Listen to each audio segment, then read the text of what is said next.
field cultivating. Again, it's June 1st, working in the soybean stubble / winter wheat cover crop field. It's marginally too wet, but actually is working fairly decent.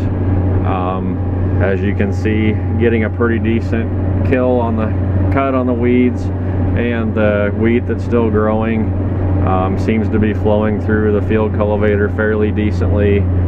We got a few bunches on top where that's dragging in the harrow a little bit, but the trash whippers on the planter should blow that out of the way. Just wanted to show you a couple different things here. I guess we're trying to run about 6 miles an hour or so.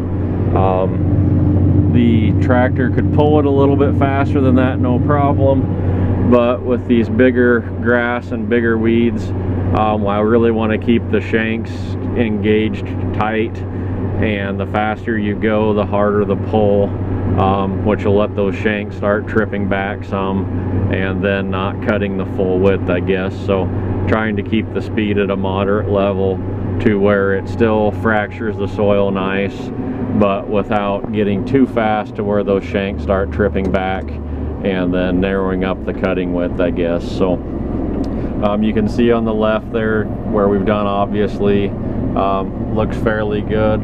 I'm actually pretty impressed with how it is taking out this tall wheat and tall weeds, flowing through pretty decently, and is leaving it pretty nice on top for as wet as the soil is underneath, I guess.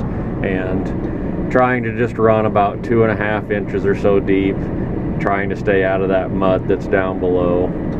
And we'll get out here and kick around in the soil a little bit.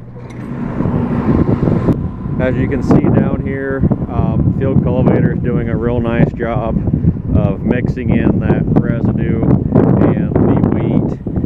This field cultivator has a 5-bar heavy spike harrow on the back of it, which does a real nice job of busting up some of these clods and smoothing out the seed bed. My hope is tomorrow I can plant right into this without too much trouble. The soil is again plenty tacky, but overall working pretty nice. And as you can see, down here we're probably only running about 3 knuckles deep, if that deep at all. So we're probably only from there about maybe 2 inches right here, a little bit over here, maybe right here, maybe maybe 2.5 3 inches probably at most, but trying to stay out of that real mucky soil down here underneath, but yet gonna get underneath the weeds and gonna get a good kill, get kind of underneath these rye roots and get underneath the weeds to get them knocked out. So as you can see kind of here, we're getting underneath that root mass for the most part. This guy's still standing, but I think as the soil dries out, he'll pull the moisture out of that clod of soil, and assuming we don't get a rain here right away again, that guy should dry out and die eventually, hopefully. So just kind of what we're looking at here. Again, plenty wet, but on June 1st we're going to keep going. So that's it for this one.